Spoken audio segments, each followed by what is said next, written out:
"Boss, they're trying to kill your baby." The black maid's shout that saved a millionaire's son life.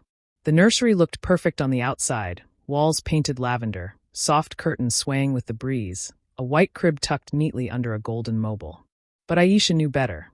Beneath the polished surface, the air carried tension, neglect, and a baby's unanswered cries.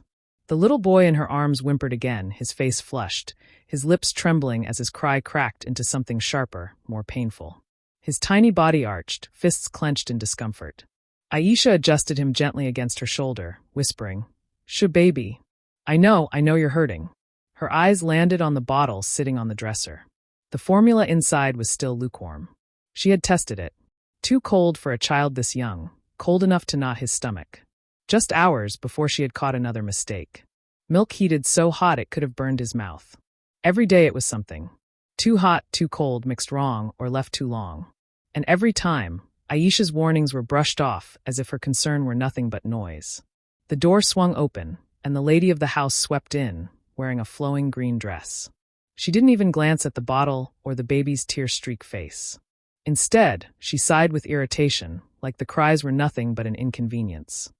"He's fussing again," she said sharply. "He was fed an hour ago. He's not hungry." Aisha's jaw tightened.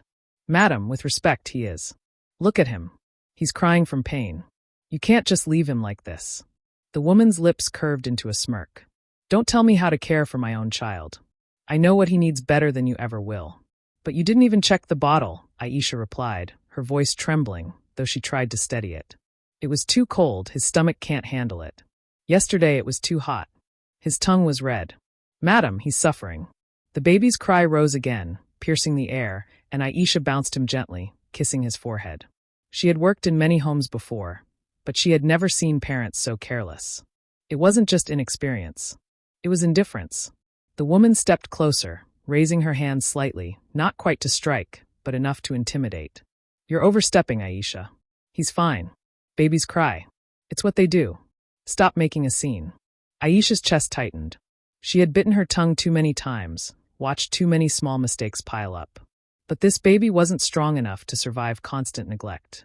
His cries weren't random. They were warnings, and no one wanted to hear them. The door creaked again, and in walked the father, a tall man in a navy suit, briefcase still in hand, his brow furrowed as he took in the scene. His wife froze, her hand midair, while Aisha stood clutching the baby, her face pale but resolute. "What's going on here?" the father demanded, his voice low but sharp. "She's exaggerating," the woman said quickly, stepping back. "I walked in and found her upsetting him even more. She keeps insisting I'm doing everything wrong." Aisha's heart pounded. She could have stayed quiet, let the moment pass. But the child's cries pressed against her ribs, forcing her courage to the surface. "Sir," she said, her voice breaking, "your son isn't being fed properly. The bottles, they never check if they're hot or cold. Yesterday, he cried for an hour and no one came. He's sick from it. He's weak." Tears welled in her eyes as she looked down at the baby, writhing in discomfort. "If this continues, I fear for his life." The father blinked, his jaw tightening as his gaze darted between his wife and the maid. "Is this true?" he asked slowly. His wife scoffed. "Of course not. She's making it sound worse than it is. Babies cry, they fuss. That's normal. She's only here to help, not to lecture." "Lecture?" Aisha's voice cracked with desperation. "I'm trying to keep him alive. Do you not see how red his face is? Do you not hear the way he cries? A hungry cry is different from a pain cry, but you've never stopped to listen." The woman's face twisted with fury. "Enough, Aisha," she snapped. "One more word and you'll regret it." The baby's scream cut through her threat, a raw sound that made the father flinch. He stepped closer, staring at his son, then at the untouched bottle. His hand hovered near it, as if testing the maid's words. Aisha held the baby tighter, her tears finally spilling. "Boss," she whispered at first, then louder with all the courage she had left. "They're going to kill your baby if this goes on." The silence after Aisha's cry pressed heavily over the nursery.